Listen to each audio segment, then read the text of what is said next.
Good morning, good afternoon, or good evening, depending on where you are in the world. This is Hugh Mayers, and this is the High Caliber Man podcast. This week, I'm joined by Lady Essie. From where, Lady Essie? From the More Knowledge Show on Conscious Radio.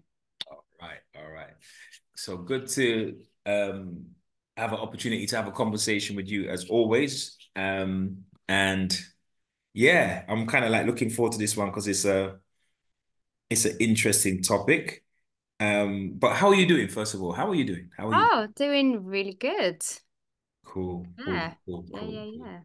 All right, so Lady Essie, we want to get to talk a little bit later about a particular academic, or talk about some of his work, should I say, Dr. Tommy J. Curry. Mm-hmm. Um, and he talks about Black male studies and philosophy and these different really interesting ideas that have gained some heat in academic circles. But before we get there, I wanted to talk to you about, I guess, like not Black masculinism, but as a starting point, just to for you to share like your perception, right, and your view of the Black male image, but within the context of the UK, like specific to the UK. So media, social media, the arts, like historically and like in contemporary times. What's your perception of the Black male image? The black male image. Well, obviously the media misrepresents black men.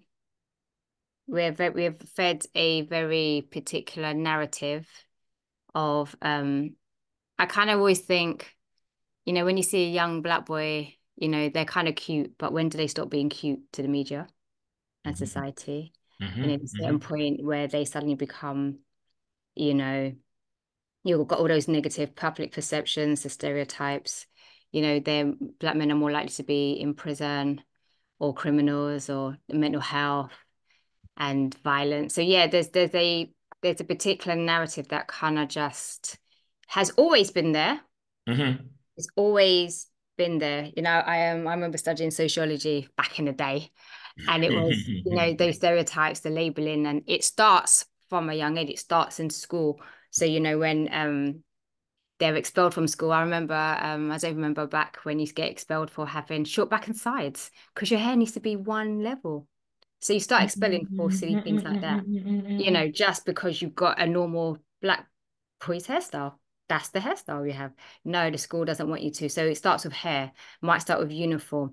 It might start with how you speak to the teacher because you sound more aggressive. You look taller, edification. So it starts from probably secondary school.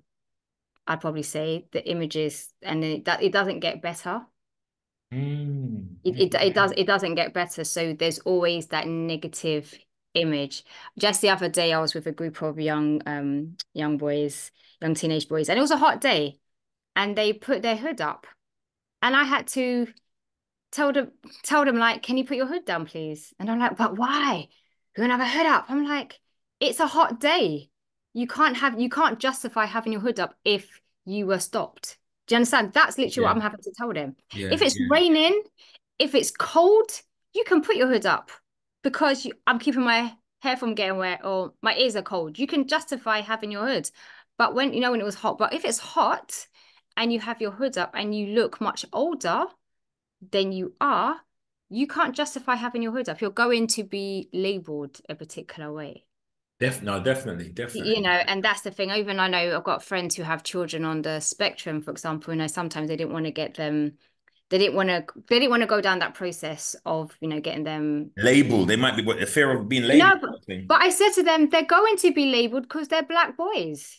So Mm, choose your label wisely. They're either going to be labeled as delinquent and be expelled, or they'll be labeled with special education needs and get help. Which label do you want them to have?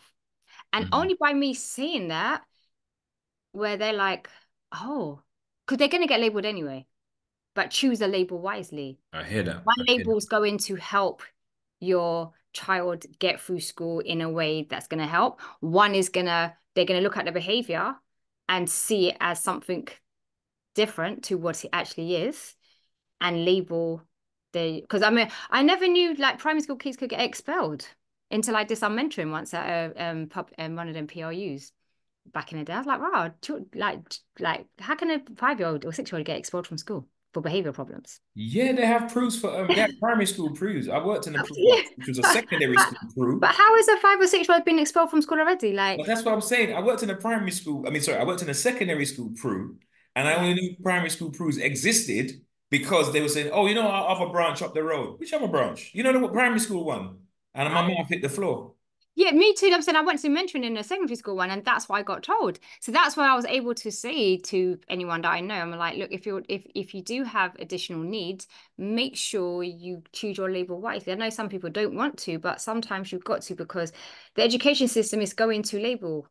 I mean, I guess it's a for in the UK, I guess it's a follow on from back in the day when they had the educationally subnormal, right? Right, That's right, right. follow on That's a from that. history, right? That's a history, the legacy that That's a Black legacy people in the that we UK still have been kind of like inherited, and it's been refined and modified. But find. there is still remnants of that, I would say, Yeah, that it is. exist. Yeah, we know it still exists in the sense of how it exists. So yeah, I would say it's negative, even mental health. So it's like, for example, you might see like the other day I was speaking to a colleague who was talking about how they witnessed someone being arrested in a shop, but the way they mishandled the black male Mhm. was he was mishandled really badly. Yeah. Like rather than having one person, they had like 5 of them on him. Yeah, because I mean there is a perception that of black males because and the reason why I was focusing on black males for this conversation is because I know that there are men and women that's doing very well within the UK, within America, whatever black men and women that be doing good in various countries. But there's also, pockets where there's like poverty and class issues and other issues going on. And I guess men will experience things differently, or boys becoming men. I work with a lot of boys, so I think about boys becoming men. And yes, there's a kind of uniqueness to womanhood and femininity and the pressures or the challenges that females will experience, and young girls growing up into women, but also like boys growing into men and black boys, intersectionality we was talking about earlier on, black boys turning into men. There is something seen as as a black person, you might be in pockets where you might not be liked, or you might not be respected, or you might receive microaggressions, but being perceived as sort of dangerous and a menace is maybe something that's quite unique to the Yeah. black male experience. And maybe that's a throwback because if you have to think about it, the history of we can't deny the impacts of 400 years of their enslavement Mhm. and colonialism, racism, capitalism. We can't deny all of those remnants still have an impact on how society still views black men. And if you would, I could extend it as well to say racialized men. You know what I mean? Yeah. Because if you follow like news reports and things that have come up in the mainstream at different times, it's not been focused like purely on the black community in terms of men being dangerous. Like there was a time when it was, what's it called again? They would talk about quote unquote Muslim grooming gangs. Like Tommy Robinson was Yes. waving that flag hard. Then there was another time when they were talking about Eastern European men in the town centers, and because of mass migration, and them making the women feel, the British women. So it's all coded, but when they're saying the British women feel uncomfortable, and certain interactions and stuff like that. So there is a way that this happens with men that are seen as the other. I think in America they got a history of that, even like Caucasian Jewish men being, because they was like not the in group, even they were spoken about in that way at a particular time in American history. So I It's think always they're it's a always seen technique. as There's always got to be an out group, and the out group is yes. there's a special focus on the men. I think I read there's a paper I need to finish reading, but it's called Gendercide, and it like talks about even when like there was a war in Europe. I remember Serbia and the Croats and that back in the 90s. When the former Yugoslavia broke down into the three main ethnic groups went to war, but it would Yeah. be like the men that would, of a certain age group that would be taken into barns, and it's when they talk about like mass graves and stuff like that, it would be like men and young men in particular that would be murdered. So there is something about the out group of men that are seen as the other are seen as dangerous. And I think with black men as well, there's always that perception, like in relationships, that black men don't do relationships well. There was Mm. always that perception as well. And I think, and also I think that over sexualization of black men as well, that's always gone on from many years. I don't remember That's back the media has really pushed that narrative really do hard. you remember back in the day when Lincoln Christie used to run, what sometimes they used to focus on? Yes, Yes, do there you was I remember remember? there was a particular I know there was a particular episode, Saint and Greavesy. You know, they'd have their kind of semi-sport, semi kind of personality show. I know that Yes, Linford Christie was a guest on one of their shows, and I saw him break down into almost tears because he was talking about how they kept talking about his lunchbox. And I think it was yes. Satan Greasy bringing it up, but it was going, no, I mean, not me. I'm not bothered about it. I don't want to know. But like the ladies might, the women viewers, they might be thinking or what. And I was like, it's interesting how uncomfortable they were, but they were still scripted to bring it up. That this guy was, yeah. And the press was like 100, really objectifying this guy.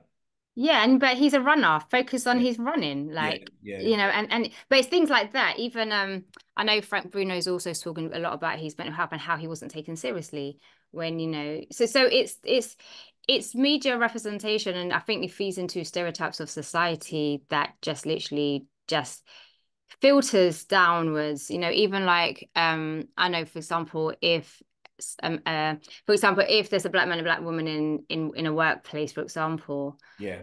I guess a black male, if he comes over seen as aggressive, he's more likely to be sent to occupational health to go and get therapy to Ooh, keep his job. interesting, In interesting. in a sense, you know what I mean? He might be sent down that road a lot faster. A black woman might be called aggressive, or you're being, but a black male is probably, if he's seen as, oh my God, he scared me, Yeah, yeah, yeah, like, yeah. It's really funny you mention that, It's really he funny. I was scared me. mentioning something now And to finish your point. but then it might be other people might go, yes, yes, yes, he's very aggressive. And it might then he get brought in. Are you under stress? Yes. Okay. Just so that you can keep your job, you need to go and occupational health, we're going to send you to therapy just to make sure, but I know, 'cause I've spoken to some psychotherapists, that's the work they do. They Hmm. do workplaces where they get a lot of black men that have been sent to them to deal with their how they come across at work. Yeah, yeah, yeah. Now I've had a conversation before with a former colleague and just talking about that whole male aspect, not just to say it might be even in an environment where there's the staff is diverse, right? But just Mhm. the fact that you're a male and you might be dealing with a female and management or whatever, and there's sometimes there's tensions and meetings need to be had or Yes. difficult conversations.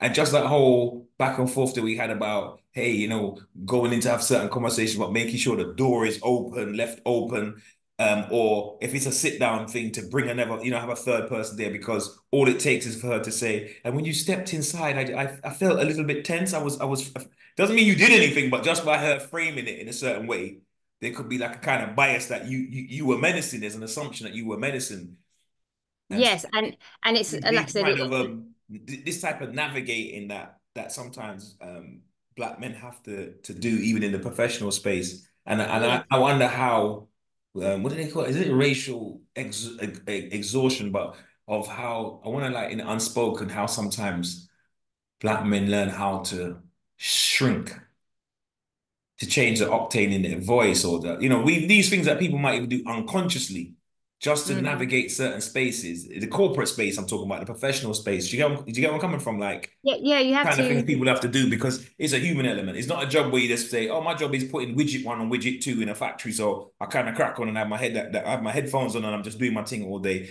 No, you interact with people and there's conversations, there's meetings, there's disagreements, there's requests, there's like different kind of things going on an interaction level, interpersonal level, that make it not a minefield. That's a bit of a strong term, but yeah, it can be at times. It can be.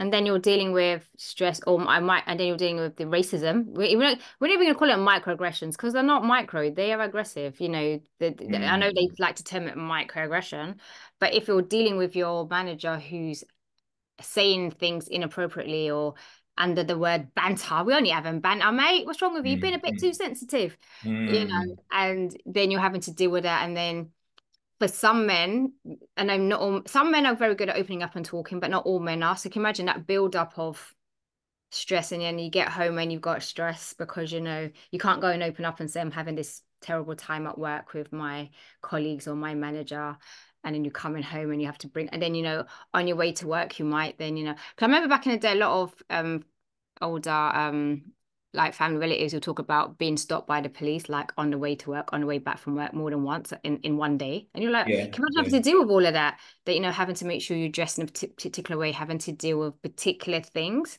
but then Hmm. not wanting to come home and burden with the pressures that you're facing outside. So Or the perception that as men you're not allowed to, like you shouldn't. Like you said, yeah, the burden is that my role as a man, as a protector and provider means that I must be indomitable at all times, not as opposed to like, yeah, I don't know, like to say, generally, I might be leading this ship, but every now and then I need a safe space. and where is a safe space? And for example, because Space is supposed to be with your beloved, right? That you could feel, you know what, it's not really I'm weeping and wailing or whatever, but sometimes it gets on top. And like as a human organism, you might need to, you know what I'm but trying to say then to you. but then if remember most boys are socialized to say boys don't cry. There you go. So if you're socialized to not cry, and if through socialization you don't have your peer groups, you don't have those conversations because you might just stick to those subjects like football and Hmm. stuff. You don't have the more intimate conversations with your. So maybe the barber shop is the place where I know most men find a safe space in their barber Yeah, shop, yeah. and The main thing is, I guess, any brother listening to this, whatever generation, the main thing is to find us whatever that safe space. find that If safe. with your Oh, beloved, that's all good and well. If it's in the and barber shop, if it's with a man, then and the pub. I think wherever. the pubs used to be that safe space, but a lot of the pubs are closing. But the pub for a lot of men were that safe space as well. You Yeah, know, even and sometimes men sit down in each other's house and play, I don't know, like they're playing dominoes or play, whatever, yeah, but let's there's be a certain main conversation that will people. be had and it might go down differently if it's in an all male setting. You put one woman in that setting and it could change the whole frequency. Not necessarily that it's a terrible thing, but it would change the whole vibration. But you raise a point about the like black men and vulnerability, and it kind of segues nicely into And maybe that's what it is. It's the we don't see that vulnerability. So, but answering your question, I've done the long way round. mm, We don't see black males in a vulnerable. It's very rare you see black men and vulnerability put together in representation. So it's very rare to see that. You're always going to see the other side, and so I guess it's like what is masculinity, but you don't see the vulnerability. It's masculine. getting better. Yes. It's getting better. Okay. You are seeing it a little bit more, but it's still not enough. But even if a man does show vulnerability, he then probably gets called names he doesn't want to be called. So he may not show vulnerability again.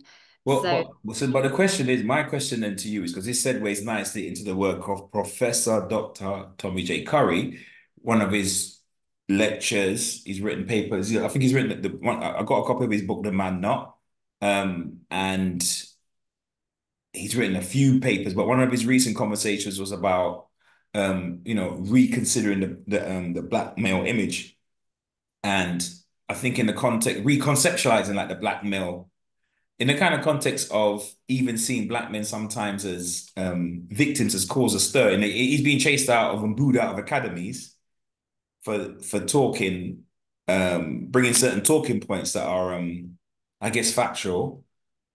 I'll give you one example. He spoke about black male victims of sexual violence during slavery.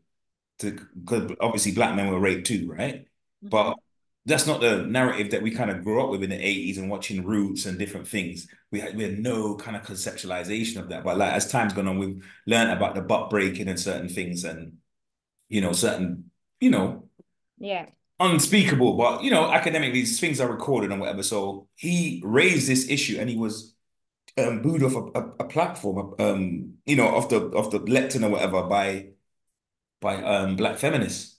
And so some of his work has been some have found challenging. I know you've come into contact with some Yes, people of his work. So I'm so fascinated to find out about what mine your is. feedback, man, as a citizen Um, still.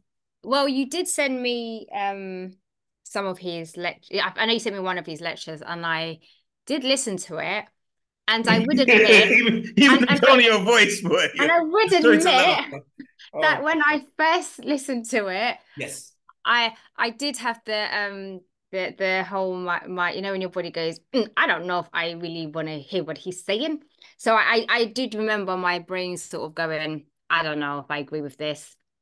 So I had to suspend all judgment and re-listen to it again and find other videos where he was speaking, which then I was like, okay, now he's explained it better. So I think if you haven't read his work, you probably have to start with his basics to kind of get his premise for why he's doing it. So yeah, so I get some of what he was saying. It just some of it didn't land as well as, but it didn't land. Yeah, it took a while. I think when you first listen to what he's saying, because of how where he's coming from, Mm. it's like you because you're used to a particular way of thinking because we've all been grown up in this in the world we have been with Yeah. all its all its theories. Whenever there's a new theory that's put out there, it takes a while for people to consider it as an Definitely, alternative to what you're definitely. thinking. What do they And call it again? I think it's Sacred. kind of He's challenging the sacred cows, isn't it? He's destroying some he's of the idols. challenging, Or but I think they call it. What do they call it?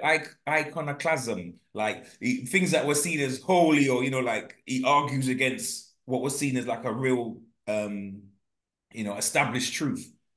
So there is it's like, for example, in the United States, where a lot of the academic information comes from, but also in the UK, it's solidified in a very similar way, in the sense of the black male, as you said, sexual objectification, in a sense of the Linford Christie element, and that goes back to colonial times and to the transatlantic slave trade, and this kind of image of a brute or a barbarian, or news items that show black men in a certain light. And so yeah, he's kind of like saying, but there's information and statistics that will show that black men are often victims in this society. So on an intersectional level, there's certain state violence that they would experience disproportionately yes, compared and to I any other think identity group. And certain pockets of the academy went buck wild. because coming as a storyteller perspection, Come on now. sometimes when you're presenting facts, data like that, that's going to try and shake up the status quo and the perceived what people believed are what people believe for a long time. Hmm. You kind of need to bring the data with the what I like to call the experts by experience, the stories behind the data. Right. Because when you just bring the data without the stories behind the data, people just be like, no, that's just, we don't want to hear it. But when you start bringing the stories behind the data, it then gives it more weight. Mm. It gives it more weight. So then it's like, oh, okay. Because I know there are stories where like sometimes when you're on X, like if you're on X, for Yeah. example, you will see them talking about black men, or someone will put a post out, black men in vulnerability, or have you experienced sexual abuse, emotional abuse, domestic violence? So they will ask those questions, Yeah. and some men will and so so reading the lived experience, I'm going to, oh, wow, okay. But just reading the data, my brain ain't gonna process it because it's just, Not but. However, nonetheless, withstanding that fact, right? Because what you say makes sense. But I'm saying, even considering he's just even talking about, like, he's reading a paper at a conference or giving a talk at a conference. And so he introduces the idea of black male sexual abuse during enslavement, a period of enslavement. And it would upset women, and upset women, not upset women like, oh my God, that could have, like, I look what our grandfathers went through, but almost like the identity politics is so entrenched. It's like, oh, if you're describing black men in this kind of vulnerable way now, even sexually vulnerable, it's like you're taking away something from another group. And I just found that, it would take, as I said, I find that fascinating on a number of levels. Not just saying wrong or right, but because it because could be in an academic setting, like these are educated people, so it's funny. It's I very mean, funny, very funny. I guess with even probably when Kimberly Crenshaw probably first came over intersectionality, I can imagine that wasn't taken down well. I know someone else has come up with a theory of weathering, like in terms of how black people weathering, how much the impact of racism affects our health outcomes. So Yes. I believe any theory that was put out will take a while, although we know them. If you think about the history of a lot of things that get put out there, it takes a lot for it to be, because change, people don't like, as much as change is normal, we're humans, we don't like change. We don't like things to disrupt what it is. So from a psychological perspective, people don't like change. So when you're coming to disrupt it, that what's that word they call it? Forgot the word. There's that word, cognitive dissonance. That's Mm-hmm. so Mm-hmm. if you're going to put something out that's like I said, even when I listened to him at first, I mean, I had to go. So I think there's a bit where he talked about where I sort of like, yes, I got what he was talking about when you say you have to look at how, the structural, historical, and cultural process of how racism and the roots in it in terms of capitalism and the history of slavery. So he kind of talked, when he gave the historical context in one of his talks, I was then ready to hear the rest of what he was saying. Mm. Sometimes if you don't hear the historical context of what he's saying, where he puts it into a wider context, but you just go in and hear him saying, yeah, but what about this? What? Mm-hmm. What do you mean? But when, as I said, when I listened to a few of them, and that's how we started with talking about the how much racism and capitalism and the process and the structures, and you understand it because because we can't deny it is. And so when he started talking about it like that, and then it's like, okay, now then you start talking about stereotypes, and then he talked about masculinity as a general, about men generally. What is Mm-hmm. masculinity? Mm-hmm. How is it defined in society? And then he went into how it applies to black men. Then I was on board because he did it in 3 stages. But when I Mm-hmm. listened to it, he just went into the first one. I was like, nah, not listening. No, not hearing it. Mm-hmm. All So right, it so let me ask you a question. Let me push a little bit further then. Let me tax you that little bit more, right? What do you think about, and I know Bell Hooks is something that you respect, right? And I've never heard him speak disparagingly about her in terms of person, but I just heard him deal with things on a scholarship level, right? But him challenging some of the ideas that she put forward, Fela Kuti and the other academic that you mentioned earlier on, the intersectionality academic, but challenging some of those ideas where he was saying, if you look at the studies of ethnography, right, and the study of race, um, that she lifted a lot. It seems like she lifted a lot of her ideas from white ethnographers and white feminists who, a few decades before her were basically the ones that were saying that black men were feeling inadequate, they were effeminate, so they had this hyper masculinity, this hypersexuality, and that's where you kind of like it builds on the idea of it evolves into the 1980s, 70s, and 80s of the super predator. mm. How does I mean, How does that sit with you? I mean, I said I studied, my degree was law and political studies. Hmm. And one of the subjects I did was feminism. And as a young person studying feminism, I was like, yes, feminism, that's the answer. So sometimes you would go in with a ism, because Hmm. they're all isms, right? And an ideology that you're going to go into and then go, okay. And then your earlier work will start from that. So maybe it is one of those ones where as you grow and you uncover more theories and stuff, then you're like, oh, actually, when I started going to the history of feminism myself, I was like, oh, actually, this feminism didn't really help black women. Oh, okay. Hold on a minute here. And then you start kind of I think with all of academics, it's like as you grow more knowledge, you probably adapt. Because some of Bell Hook stuff, ones I've taken wasn't so, I haven't read all her work, but I Hmm. guess she's got lots of different types of work. It depends on what you pick up. But I guess at that point they were writing, yeah, they would have been influenced by a lot by feminism. And until you kind of understand the history of feminism, how it started and how with a lot of the current EDI or DEI work, Hmm. the group that has benefited the most from most of the things have been white women.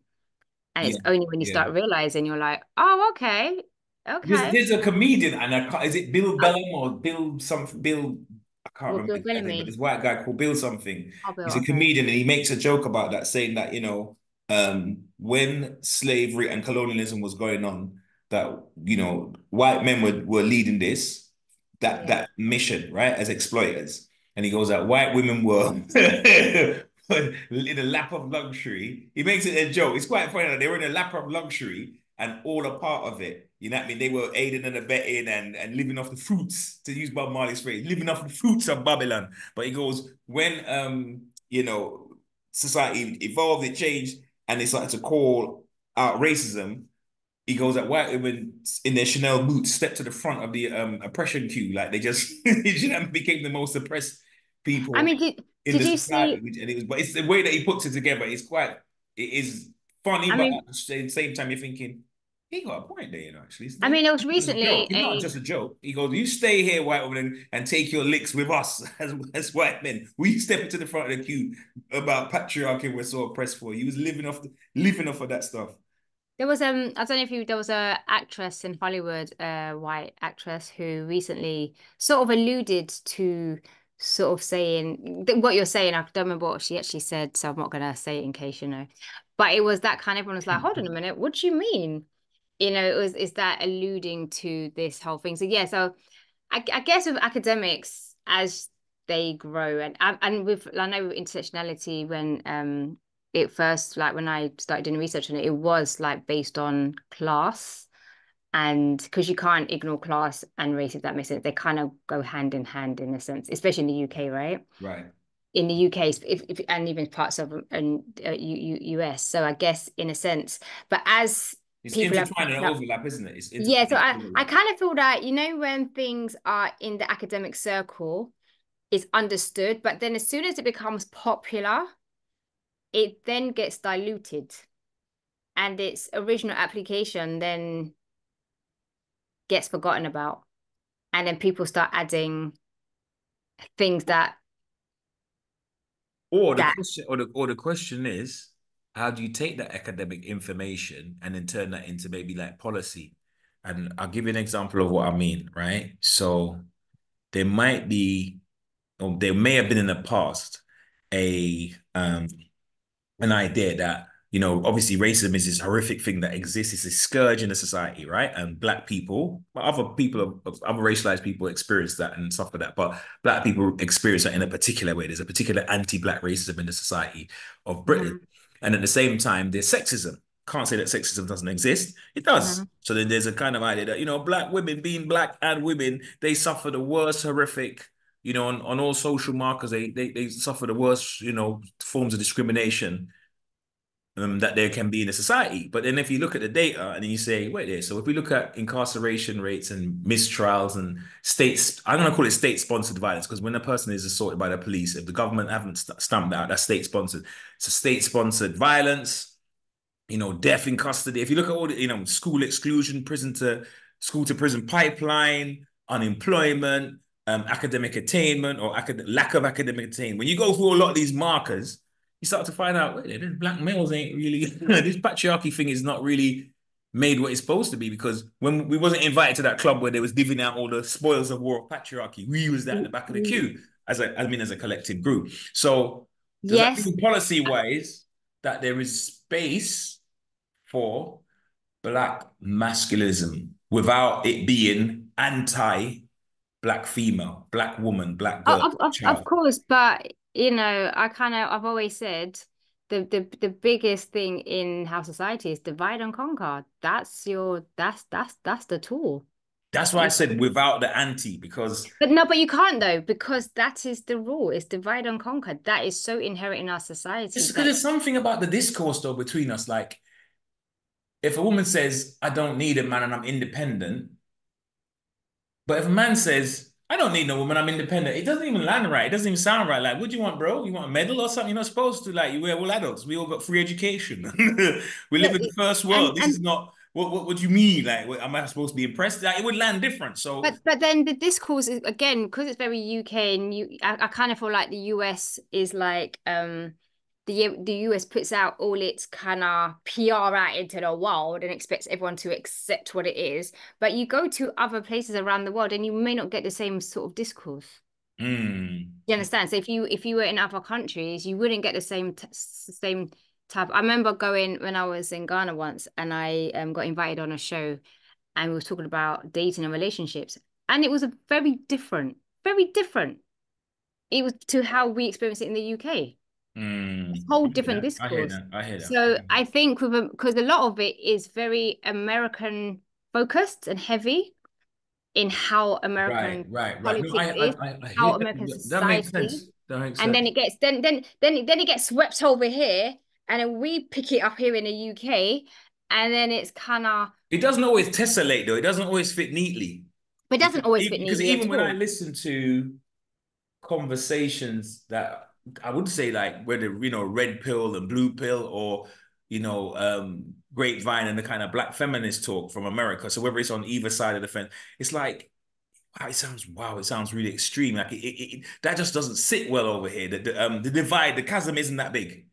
It isn't Yeah, that big between black men that's and women. It isn't that hostile. There's fracture, there's tensions in pockets, there's disagreement, there's plenty of space for a good old gender debate. But when you really boil it down, it's not what as I've seen and listened to, and I've listened to a lot of the conversations from across the Atlantic, it isn't, for better or for worse, it isn't that fractured.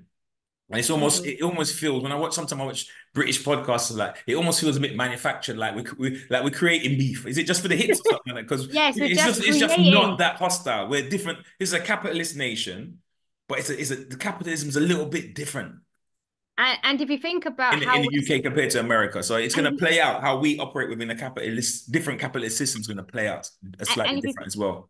And if you think about UK politics in a sense, it was always a class thing because back in the day, the trade unions and the working class and a lot of if you look at some of the 80s and 90s political groups, it was everyone together fighting like the middle and upper class.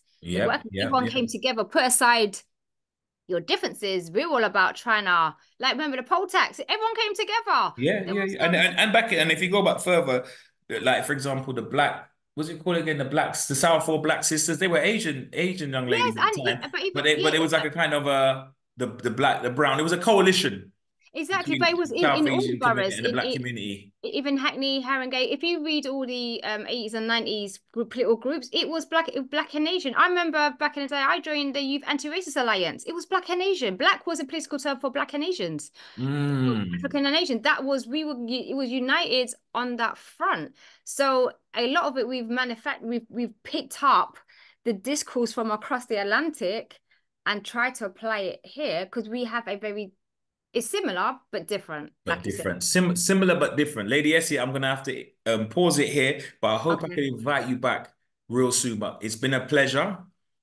and Okay. thank you for dropping by. And to the audience, peace. Till next time.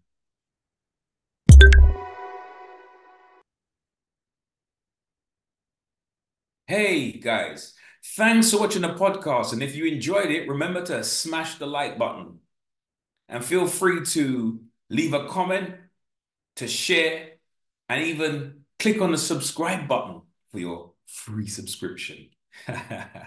Till next time, peace. Boy, there.